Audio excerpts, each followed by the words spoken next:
अस्सलाम वालेकुम स्टूडेंट्स, मैं हूं अब्दुल कुद्दूस बेग, आपका physics teacher.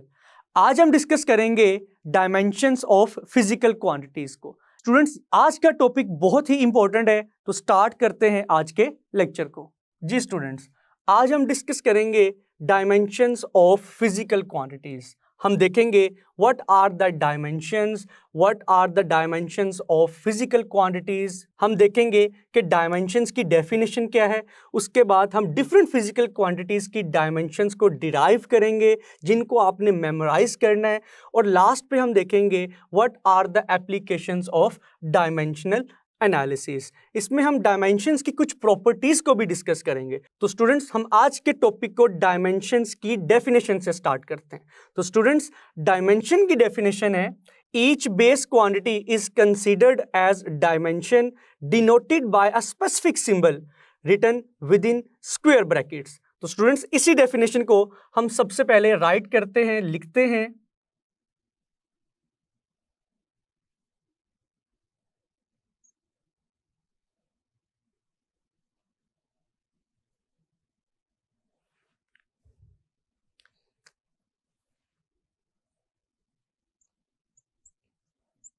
each base quantity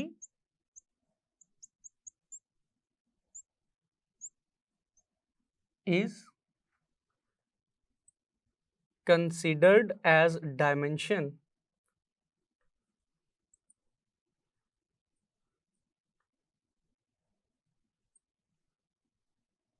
denoted by specific symbols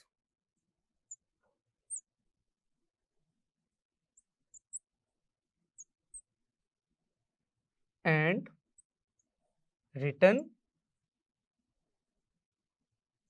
within square brackets।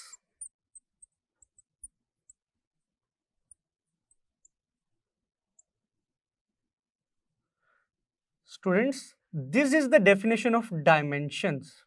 आपने देखा कि हर बेस क्वांटिटी को हम एज अ डायमेंशन यूज कर सकते हैं, और डायमेंशन के लिए हम हर फिजिकल क्वांटिटी का एक सिंबल यूज करते हैं। और डायमेंशन की फाइनल रिक्वायरमेंट क्या है कि हम उस सिंबल को स्क्वायर ब्रैकेट्स के अंदर इनक्लोज करेंगे। स्टूडेंट्स, डेफिनेशन को डिस्कस करने के बाद हम देखते हैं कि बेस क्वांटिटीज की डायमेंशंस कौन कौन सी हैं। तो स्टूडेंट्स, जिस तरह हमने प्रीवियस लेक्चर में ये डिस्कस किया था कि what are the 7 base quantities, उन बेस क्वांटिटीज को हम राइट करते हैं, हम लिखते हैं।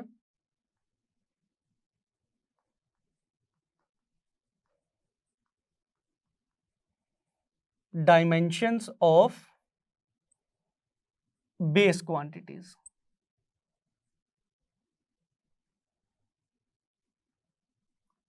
स्टूडेंट्स, 7 बेस क्वांटिटीज कौन सी हैं? मैं उम्मीद करता हूं आपको याद होंगी। Length, mass, time, amount of substance,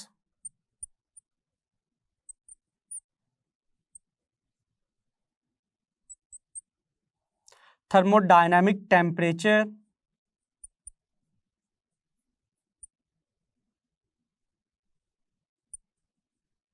electric current,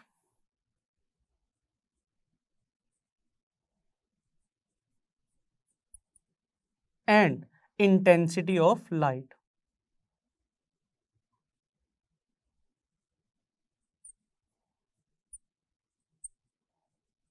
student, जैसा कि आपको मालूम है, ये है 7 बेस क्वांटिटीज। इनके अलावा जितनी भी क्वांटिटीज हैं, दोज आर डिराइव्ड क्वांटिटीज। तो इन 7 बेस क्वांटिटीज की डायमेंशंस क्या होंगी?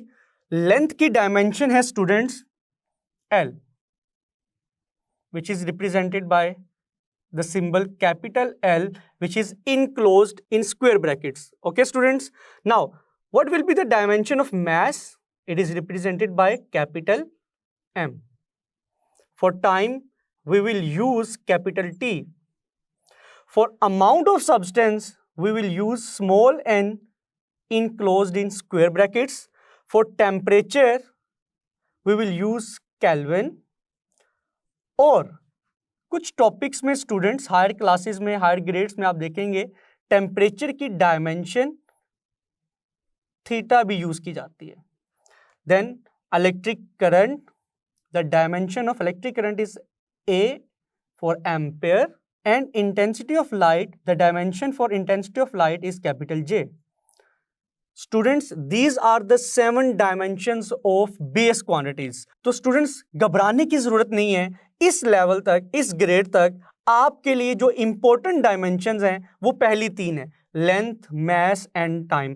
तो स्टूडेंट्स सबसे पहले आपने इन 3 डायमेंशंस को, वैसे तो आपको पूरा टेबल याद होना चाहिए, आपको सारी की सारी बेस क्वांटिटीज की डायमेंशंस याद होनी चाहिए, लेकिन फिल वक्त आपको इन 3 डायमेंशंस का पता होना चाहिए कि लेंथ की डायमेंशन है कैपिटल L, मैस की डायमेंशन है कैपिटल M, टाइम की डायमेंशन है कैपिटल T। तो स्टूडेंट्स इसके बाद हम डिराइव्ड फिजिकल क्वांटिटीज की डायमेंशंस को डिस्कस करने से पहले हम ये डिस्कस करते हैं कि स्टूडेंट्स के फिजिकल क्वांटिटीज के लिए हम यूनिट्स का इस्तेमाल भी करते हैं, लेकिन इस टॉपिक में, इस लेक्चर में हम डायमेंशंस को डिस्कस कर रहे हैं। तो आपके माइंड में एक क्वेश्चन आएगा कि यूनिट्स के होते हुए डायमेंशंस की जरूरत क्यों पेश आती है। स्टूडेंट्स अब हम ये डिस्कस करेंगे कि यूनिट्स की मौजूदगी में डायमेंशंस की जरूरत क्यों पेश आती है। तो सबसे पहले हम एक सब हेडिंग बना लेते हैं,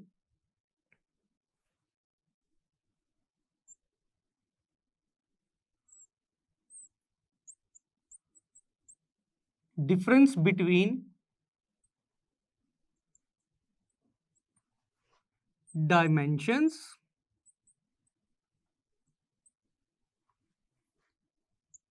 and units।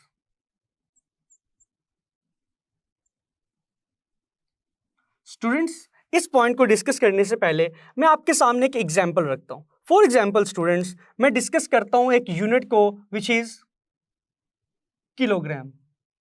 अब जैसे कि आपको मालूम है kilogram, KG is the unit of mass, लेकिन जैसे मैं केजी यूज करूंगा तो आपके माइंड में जो मैस आएगा आप कंसीडर करेंगे इस मैस की वैल्यू बहुत ज्यादा होगी, बिकॉज मैंने यहां पर कौन सा यूनिट यूज किया है, किलोग्राम। तो आप कंसीडर करेंगे कि मे भी जो मैस मेजर किया गया है वो बहुत ज्यादा होगा क्वांटिटी में। लेकिन अगर किलोग्राम की बजाय मैं मिलीग्राम यूज करता हूं तो आपके माइंड में फौरन आएगा कि अब की बार सर जिस मैस का जिक्र कर रहे हैं उस मैस की क्वांटिटी क्या होगी, बहुत कम होगी। सिमिलरली अगर मैं टाइम के लिए आवर का यूनिट यूज करता हूं तो स्टूडेंट्स आपके माइंड में आएगा कि सर जिस टाइम का जिक्र कर रहे हैं इसका मैग्नीट्यूड ज्यादा होगा। लेकिन अगर आवर्स की बजाय मैं टाइम के लिए सेकंड का यूनिट यूज करूं तो आपके माइंड में आएगा सर जिस टाइम का जिक्र कर रहे हैं उसका मैग्नीट्यूड, उसकी वैल्यू क्या होगी, स्मॉल होगी। तो स्टूडेंट्स आपने देखा किस तरह हम यूनिट्स को यूज करते हुए हम फिजिकल क्वांटिटी के मैग्नीट्यूड को आइडेंटिफाई कर सकते हैं। तो इसी तरह स्टूडेंट्स यूनिट्स का इस्तेमाल क्यों किया जाता है, यूनिट्स आर यूज्ड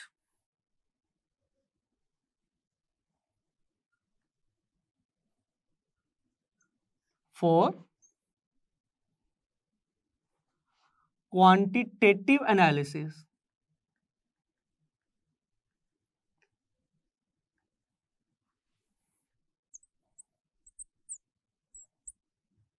किनका quantitative analysis, of physical quantities.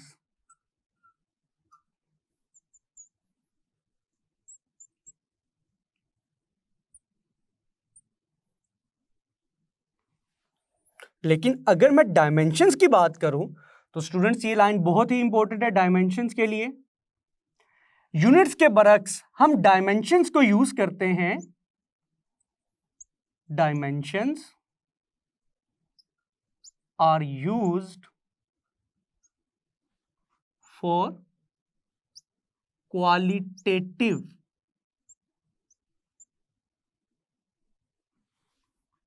Analysis of physical quantities. तो स्टूडेंट्स यहां पर क्वालिटेटिव एनालिसिस का क्या मतलब है। स्टूडेंट्स अगर मैं आपके सामने एक डायमेंशन लिखता हूं कैपिटल M तो आपके माइंड में फौरन आ जाएगा कि सर जो डायमेंशन लिख रहे हैं वो डायमेंशन किस फिजिकल क्वांटिटी की है, मैस की। तो अगर स्टूडेंट्स मैं आपके सामने लिखता हूं कैपिटल L तो आपके माइंड में फौरन आएगा it is the dimension for length. तो स्टूडेंट्स आपने देखा किस तरह डायमेंशंस को यूज करने से हम उस स्पेसिफिक फिजिकल क्वांटिटी को रिप्रेजेंट कर सकते हैं। That's why dimensions are used for the qualitative, quality के लिए, नेचर के लिए हम डिफरेंट फिजिकल क्वांटिटीज को रिप्रेजेंट करने के लिए डायमेंशंस को यूज करते हैं, लेकिन यूनिट्स को हम यूज करते हैं for the quantitative analysis of physical quantities. तो स्टूडेंट्स अभी तक हमने डायमेंशंस की डेफिनेशन को डिस्कस किया, उसके बाद हमने 7 बेस क्वांटिटीज की डायमेंशंस को डिस्कस किया, और आफ्टर दैट हमने देखा कि डायमेंशंस यूनिट से किस तरह से मुख्तलिफ हैं। स्टूडेंट्स डायमेंशंस की डेफिनेशन को डिस्कस करने के बाद, बेस क्वांटिटीज की डायमेंशंस को डिस्कस करने के बाद, और डायमेंशंस यूनिट से किस तरह मुख्तलिफ हैं, इन तमाम चीज़ों को डिस्कस करने के बाद अब हम देखते हैं कि डिराइव्ड क्वांटिटीज की डायमेंशंस को किस तरह डिराइव किया जाएगा और किस तरह लिखा जाएगा। तो स्टूडेंट्स याद रखिएगा, डिराइव्ड क्वांटिटीज की डायमेंशंस को निकालने के लिए हम 2 मेथड्स यानी 2 तरीकाकार इस्तेमाल करेंगे। First method is derivation of the dimensions of derived quantities from the formula, and the second one is from their units. तो स्टूडेंट्स आप देख सकते हैं there are 2 methods to derive the dimensions of derived quantities. First one is from formula, and second one is from units. तो students in दोनों methods को समझने के लिए हम एक एग्जाम्पल कंसीडर करते हैं। अभी हम फाइंड करने जा रहे हैं डायमेंशंस ऑफ स्पीड, और जैसा कि आपको मालूम है speed is the derived quantity. तो अगर हम स्पीड की डायमेंशंस फॉर्मूला से निकालना चाहते हैं तो उसके लिए हमें स्पीड का फॉर्मूला पता होना चाहिए। तो स्टूडेंट्स आपको मालूम है speed is equal to distance divided by time.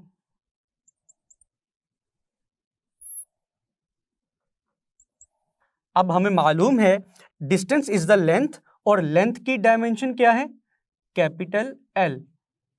Square brackets को स्टूडेंट्स लिखना ना भूलिएगा। और टाइम की डायमेंशन क्या है, टी। जब डिनोमिनेटर में टी को हम न्यूमरेटर में कन्वर्ट करेंगे तो इसका एक्सपोनेंट क्या हो जाएगा, नेगेटिव। तो स्टूडेंट्स आप देख सकते हैं this is the dimension of speed which we derived from its formula. लेकिन अगर हम यूनिट से स्पीड की डायमेंशंस निकालना चाहते हैं तो हमें स्पीड का यूनिट मालूम होना चाहिए। और स्टूडेंट्स जैसा कि आपको मालूम है the unit of speed is metre per second.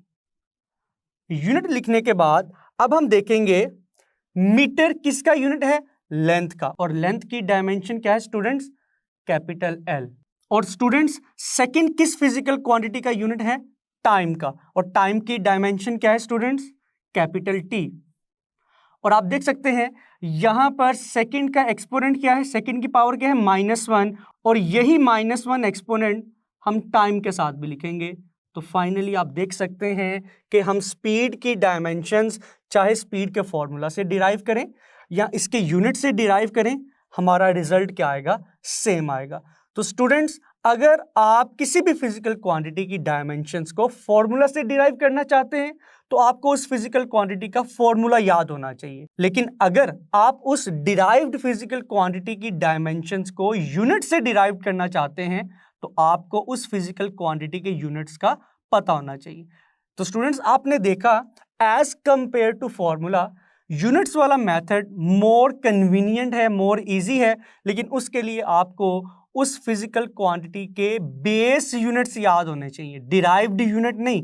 आपको मालूम होना चाहिए कि वो डिराइव्ड यूनिट किन बेस यूनिट से डिराइव्ड किया गया है, और इसकी प्रैक्टिस हम अपने प्रीवियस लेक्चर में कर चुके हैं जब हमने डिराइव्ड यूनिट्स और बेस यूनिट्स को डिस्कस किया था।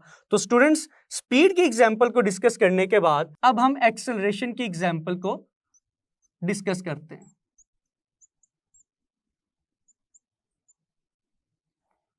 नाउ स्टूडेंट्स अब हम एक्सेलरेशन की डायमेंशंस को फॉर्मूला से भी डिराइव करेंगे और यूनिट से भी डिराइव करेंगे। तो अगर फॉर्मूला की बात की जाए, we know that the formula for the acceleration is rate of change of velocity of a body is equal to its acceleration.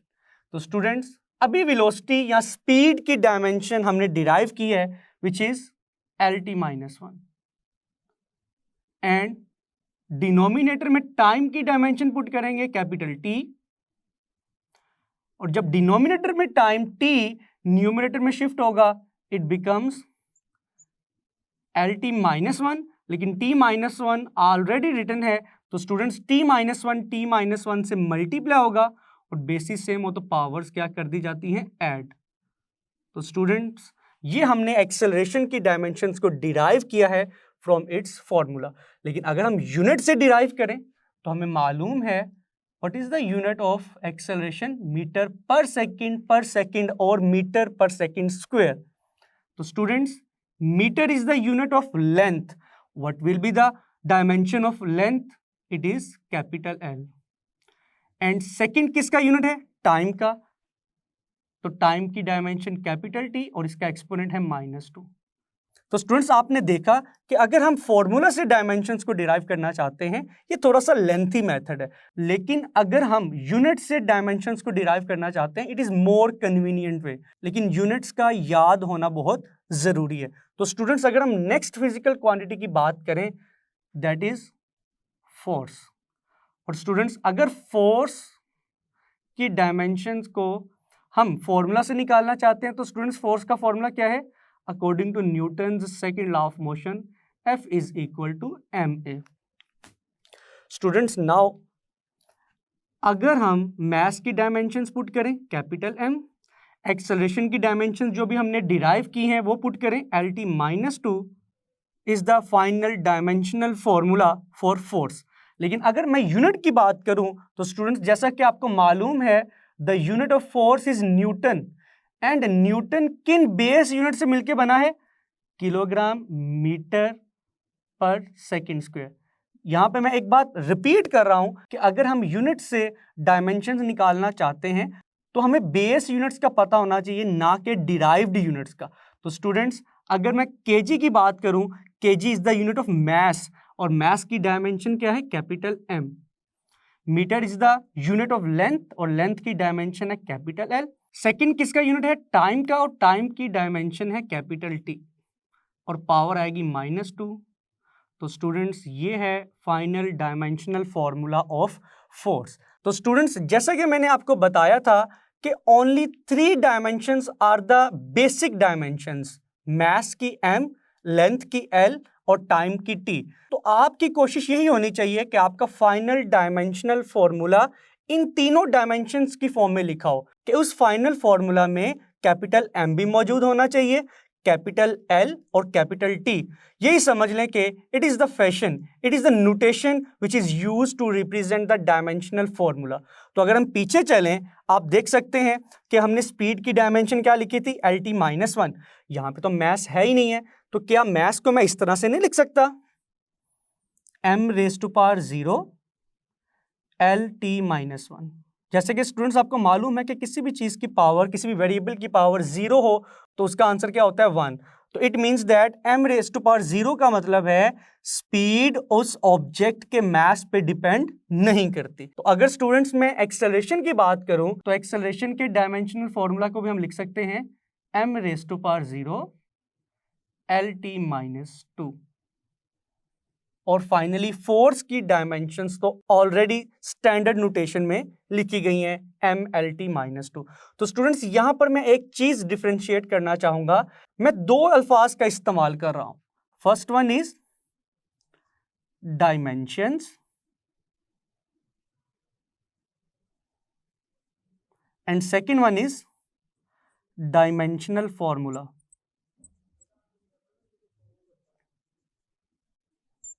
Students वैसे तो ये दोनों अल्फाज एक दूसरे के अल्टरनेटिव के तौर पर यूज किए जा सकते हैं, लेकिन यहां पर एक छोटा सा फर्क आपको पता होना चाहिए कि जब हम डायमेंशंस की बात करेंगे तो डायमेंशंस का मतलब है इन अल्फाबेट्स की पावर्स, इन अल्फाबेट्स के एक्सपोनेंट्स। फॉर एग्जांपल अगर मैं इस फॉर्मूले की बात करूं तो यहां पर m का एक्सपोनेंट क्या है, 1,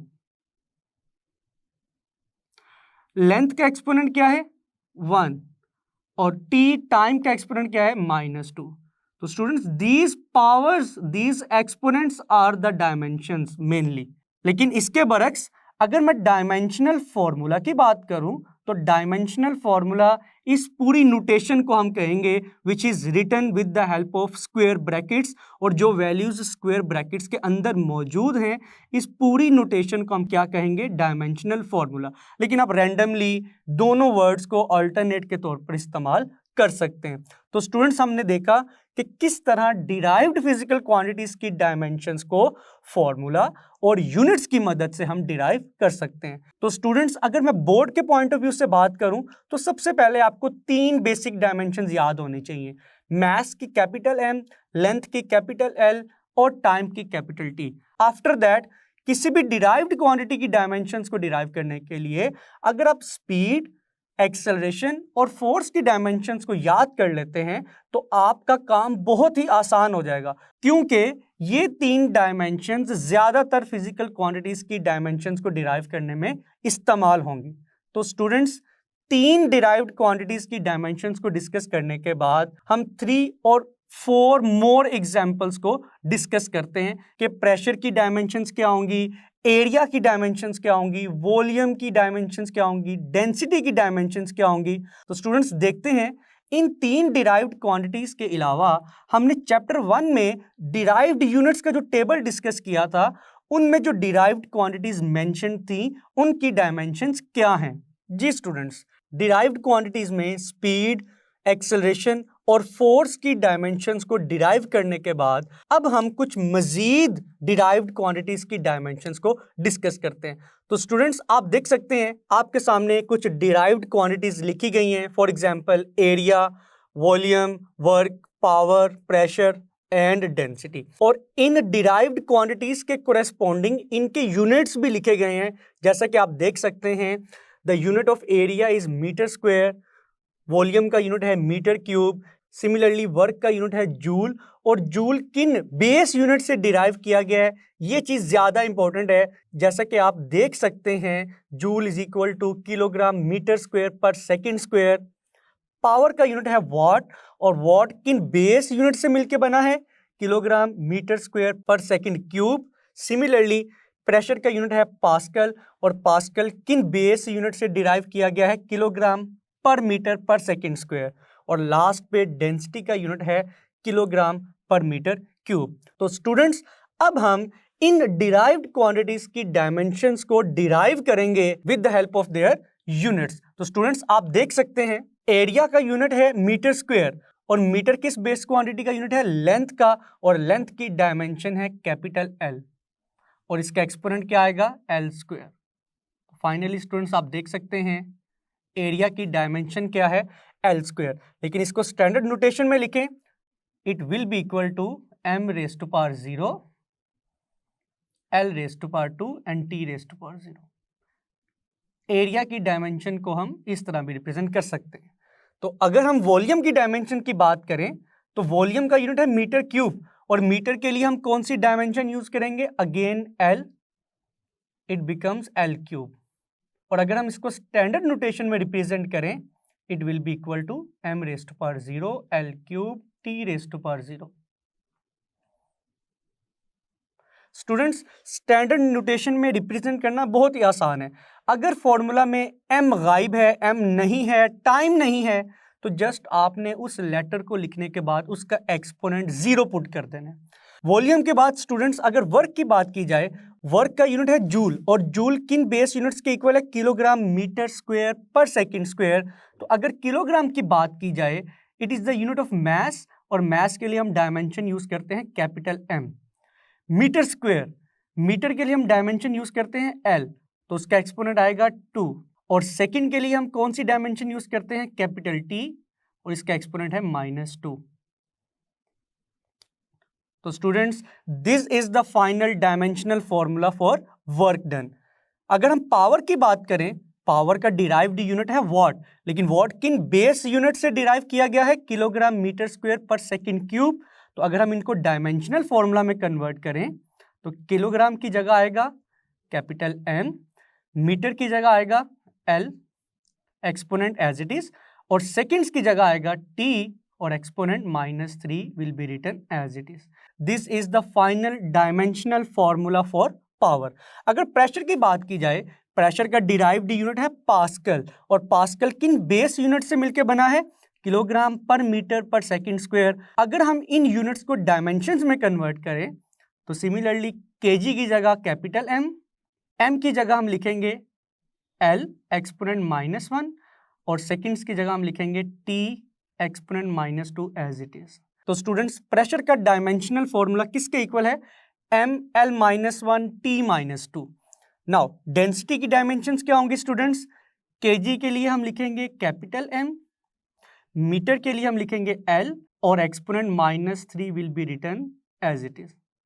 स्टूडेंट्स, लास्ट 2 डायमेंशंस आपसे इसी चैप्टर के एक्सरसाइज के क्वेश्चन में भी पूछी गई हैं। तो स्टूडेंट्स, अभी हमने देखा स्पीड, एक्सेलरेशन और फोर्स के अलावा जो कॉमनली यूज होने वाली डिराइव्ड फिजिकल क्वांटिटीज हैं, उनकी डायमेंशंस को उनके यूनिट्स की मदद से हम किस तरह डिराइव कर सकते हैं। तो स्टूडेंट्स, डिराइव्ड फिजिकल क्वांटिटीज की डायमेंशंस को डिस्कस करने के बाद अब हम डायमेंशंस की कुछ प्रॉपर्टीज को डिस्कस कर लेते हैं।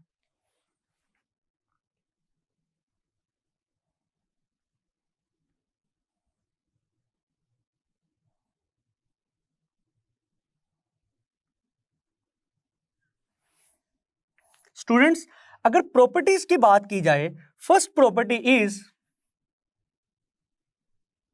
There are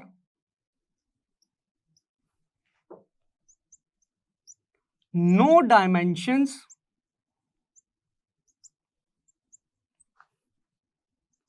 for pure numbers. Students, pure numbers की कोई डायमेंशंस नहीं होती। For example pi. Students, pi और एक्सपोनेंट ई जैसा कि ये नंबर्स क्या हैं? प्योर नंबर्स हैं, इनकी कोई डायमेंशंस नहीं होती। Second property is there are no dimensions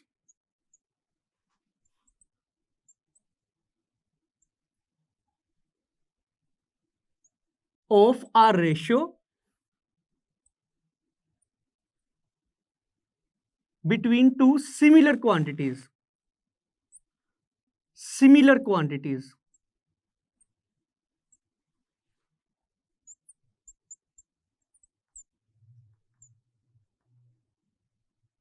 students, अगर एक फिजिकल क्वांटिटी किसी एक ऐसी रेशियो के इक्वल है जिसका डिनोमिनेटर और न्यूमरेटर बिल्कुल इक्वल है, it means the ratio between two similar quantities, then उस फिजिकल क्वांटिटी की कोई डायमेंशन नहीं होगी। For example strain. स्टूडेंट्स, जैसा कि आपको मालूम है, strain is the ratio between change in length divided bye original length. और चेंज इन लेंथ हो, सिंपल लेंथ हो, और लेंथ का यूनिट क्या यूज करते हैं? मीटर। तो न्यूमरेटर में भी लेंथ है, उसका यूनिट क्या आएगा? मीटर। डिनोमिनेटर में भी लेंथ है, उसका यूनिट क्या आएगा? मीटर। तो मीटर मीटर से क्या होगा? कैंसिल। और स्ट्रेन का यूनिट क्या होगा? No unit. तो students, strain two same physical quantities के दरमियान में रेशियो है, जिसकी वजह से इसका ना तो कोई यूनिट है और इसकी ना ही कोई डायमेंशन होगी। तो स्टूडेंट्स, सेकंड प्रॉपर्टी को डिस्कस करने के बाद अब हम थर्ड प्रॉपर्टी की बात करते हैं। डायमेंशंस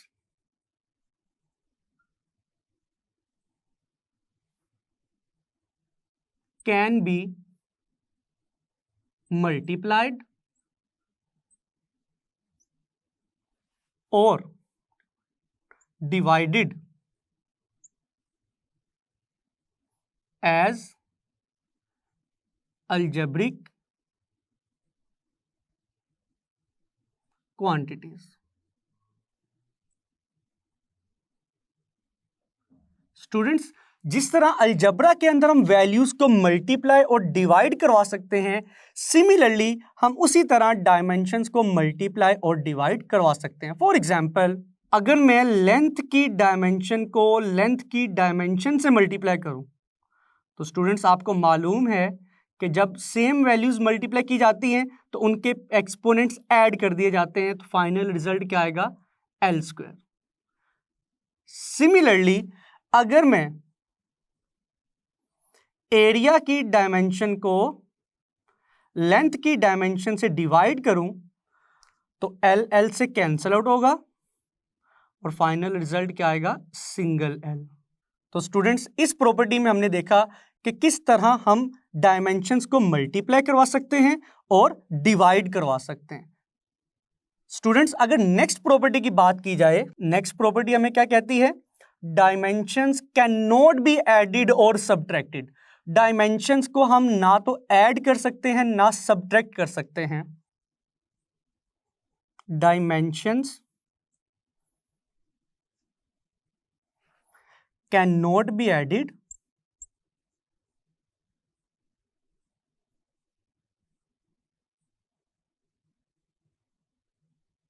और सब्ट्रैक्टेड।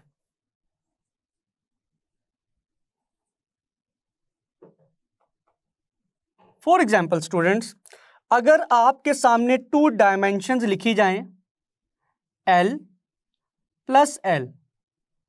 अब अलजबरा क्या कहता है कि अगर 2 वैल्यूज हों x प्लस x तो हम लिखते हैं 2x, लेकिन डायमेंशंस के केस में ऐसा नहीं होगा। L प्लस L को हम सिंगल L की फॉर्म में ही लिखेंगे। डायमेंशंस जब सिमिलर डायमेंशंस ऐड या सब्ट्रैक्ट हो रही हो तो हम उनको ऐड और सब्ट्रैक्ट करने की बजाय उनको हम as it is single dimension की तरह लिख देते हैं। अगर आपके सामने 2 डायमेंशंस को सब्ट्रैक्ट किया जाए तो अगेन जिस तरह अलजबरा में x माइनस एक्स को हम कैंसल्ड आउट कर देते हैं, वो रूल यहां पर एप्लीकेबल नहीं है। L माइनस L को भी हम एडिशन की तरह सिंगल L की फॉर्म में लिखेंगे। तो स्टूडेंट्स, इस प्रॉपर्टी में आपने देखा कि डायमेंशंस को ना तो हम ऐड कर सकते हैं और ना ही हम इनको सब्ट्रैक्ट कर सकते हैं। अगर एक ही फिजिकल क्वांटिटीज की डायमेंशंस ऐड और सब्ट्रैक्ट हो रही हो तो हम उनको सिंगल डायमेंशन के तौर पर लिख देते हैं। तो स्टूडेंट्स, डायमेंशंस की प्रॉपर्टीज को डिस्कस करने के बाद हम कुछ इंपॉर्टेंट पॉइंट्स डिस्कस करते हैं। तो स्टूडेंट्स, क्या ऐसा मुमकिन है कि एक फिजिकल क्वांटिटीज के यूनिट्स भी हों और एक फिजिकल क्वांटिटीज की डायमेंशंस भी हों? Yes, it is possible.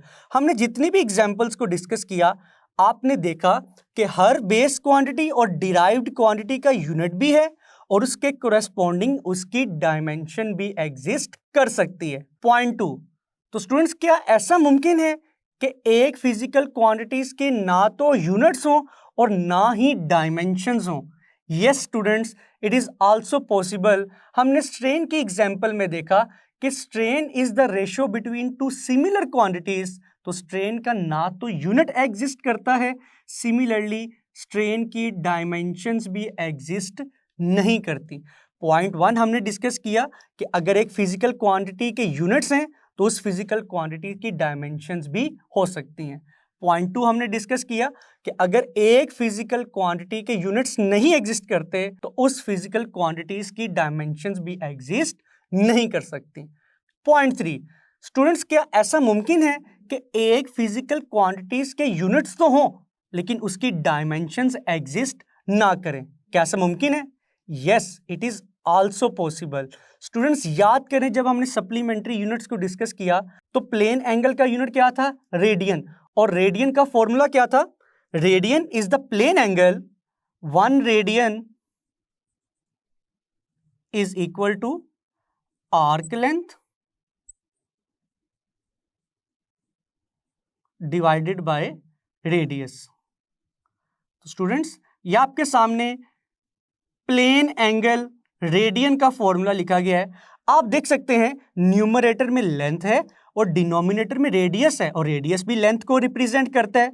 अगर हम दोनों फिजिकल क्वांटिटीज की डायमेंशंस को पुट करें तो आप देख सकते हैं न्यूमरेटर लेंथ की डायमेंशन भी कैपिटल एल होगी और रेडियस की डायमेंशन भी कैपिटल एल होगी, और ये दोनों एक दूसरे के साथ कैंसल्ड आउट हो जाएंगे। और आफ्टर दैट आप देख सकते हैं कि रेडियन की कोई डायमेंशन नहीं है। तो इस पॉइंट में हमने देखा इट इज पॉसिबल दैट कि एक फिजिकल क्वांटिटी मीन्स एंगल, उसका यूनिट तो एग्जिस्ट करता है रेडियन, लेकिन उसकी डायमेंशंस एग्जिस्ट नहीं करती। तो स्टूडेंट्स, अगर हम फाइनल पॉइंट को डिस्कस करें कि क्या ऐसा मुमकिन है कि एक फिजिकल क्वांटिटीज के यूनिट्स एग्जिस्ट नहीं करते लेकिन उसकी डायमेंशंस एग्जिस्ट करती हैं, तो स्टूडेंट्स ऐसा मुमकिन नहीं है। तो स्टूडेंट्स, लास्ट पॉइंट पॉसिबल नहीं है, जिसमें मैंने आपको बताया कि it is impossible for a physical quantity कि उसके यूनिट्स एग्जिस्ट नहीं कर रहे लेकिन उसकी डायमेंशंस एग्जिस्ट कर रही हैं। तो स्टूडेंट्स, इन चारों पॉइंट्स को आपने एमसीक्यूज मल्टीपल चॉइस क्वेश्चंस के लिए याद रखना है। तो स्टूडेंट्स, डायमेंशंस की प्रॉपर्टीज को डिस्कस करने के बाद अब हम देखते हैं कि डायमेंशंस की एप्लीकेशंस क्या हैं। हम अपनी डेली लाइफ में डायमेंशंस को किन मकासद के लिए, किन पर्पसेस के लिए इस्तेमाल कर सकते हैं। स्टूडेंट्स, डायमेंशनल एनालिसिस की प्रॉपर्टीज को डिस्कस करने के बाद अब हम देखते हैं what are the applications of dimensional analysis. Students, याद रखिएगा, there are two applications of dimensional analysis. First one is dimensional analysis can be used to check the homogeneity of a physical equation. Second one is dimensional analysis can also be used to derive a new equation in physics. तो students, start करते हैं first application से, जो कि है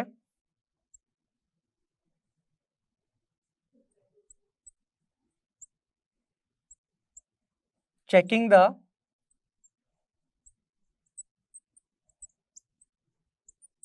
homogeneity of a physical equation.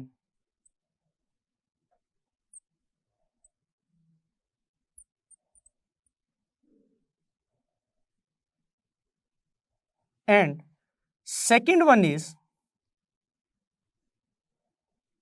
to derive a possible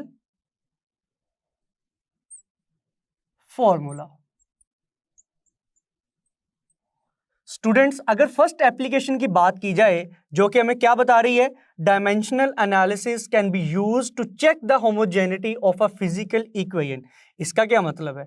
students, dimensional analysis की मदद से हम ये आइडेंटिफाई कर सकते हैं कि आया कि एक दिया हुआ फॉर्मूला करेक्ट है या रॉन्ग। मीन्स ये कि अगर कोई भी फिजिकल इक्वेशन आपको दी गई हो और आपसे कहा जाए कि identify that is the given equation is correct और रॉन्ग, तो फिजिक्स में किसी भी इक्वेशन की या किसी भी फॉर्मूला की करेक्टनेस को चेक करने के लिए हम डायमेंशनल एनालिसिस को यूज करते हैं। स्टूडेंट्स, इन दोनों एप्लीकेशंस को हम अपने नेक्स्ट लेक्चर में एग्जांपल्स की मदद से डिटेल में डिस्कस करेंगे, लेकिन अभी तक के लिए आप ये याद रख लें कि डायमेंशनल एनालिसिस की फर्स्ट एप्लीकेशन है, it is used to check the correctness of a physical equation. इसको समझने के लिए मैं एक छोटी सी एग्जांपल आपके सामने रखता हूं। स्टूडेंट्स, फॉर एग्जांपल आपके पास एक फॉर्मूला है, distance is equal to speed multiply by time. तो स्टूडेंट्स, आपको कहा जाता है is the given formula is correct और रॉन्ग, तो आप क्या करेंगे?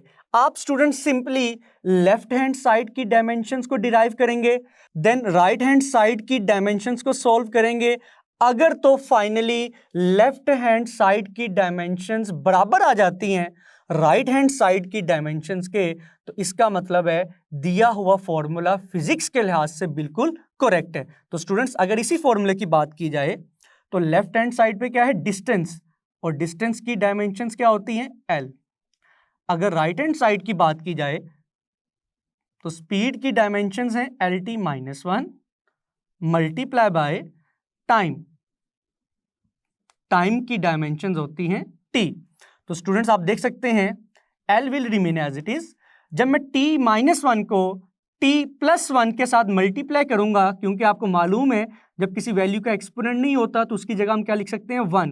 तो T minus one plus one से जब मल्टीप्लाई होगा तो ये कैंसल आउट हो जाएगा। मीन्स दैट कि जब बेसिस सेम हो पावर्स ऐड की जाएं तो माइनस वन प्लस वन से कैंसल आउट होगा, T raise to power zero which is equal to one. तो स्टूडेंट्स, यहां पर टी एलिमिनेट हो जाएगा। तो स्टूडेंट्स यहाँ पर टी एलिमिनेट हो जाएगा। तो स्टूडेंट्स फाइनली आप देख सकते हैं लेफ्ट हैंड साइड और राइट हैंड साइड की डायमेंशंस क्या आई हैं बराबर। तो हम कह सकते हैं this formula is dimensionally correct. तो स्टूडेंट्स इस एप्लीकेशन की प्रैक्टिस के लिए आपकी बुक में बहुत सी एग्जांपल्स और न्यूमेरिकल्स दिए गए हैं जिनकी प्रैक्टिस हम आने वाले लेक्चर्स में जरूर करेंगे। स्टूडेंट्स अगर सेकंड एप्लीकेशन की बात की जाए, dimensional analysis can also be used to derive a new possible formula in physics. Students second application is little bit lengthy, तो इस एप्लीकेशन को डिटेल में हम नेक्स्ट लेक्चर में एग्जांपल्स की मदद से समझने की कोशिश करेंगे। तो स्टूडेंट्स यहां तक हमारा डायमेंशंस का टॉपिक कंप्लीट हो गया। जी स्टूडेंट्स, आज हमने डायमेंशंस के टॉपिक को बहुत ही ब्रीफली डिस्कस किया, जिसमें हमने डायमेंशन की डेफिनेशन को डिस्कस करने के बाद बेस क्वांटिटीज और डिराइव्ड क्वांटिटीज की डायमेंशंस को डिस्कस किया, देन डायमेंशंस की प्रॉपर्टीज को देखा और फाइनली हमने देखा कि डायमेंशनल एनालिसिस की एप्लीकेशंस क्या हैं। तो स्टूडेंट्स इस पूरे टॉपिक को आपने बहुत अच्छे से प्रिपेयर करना है। मिलते हैं नेक्स्ट लेक्चर में, तब तक के लिए अपना ख्याल रखिएगा। अल्लाह हाफिज।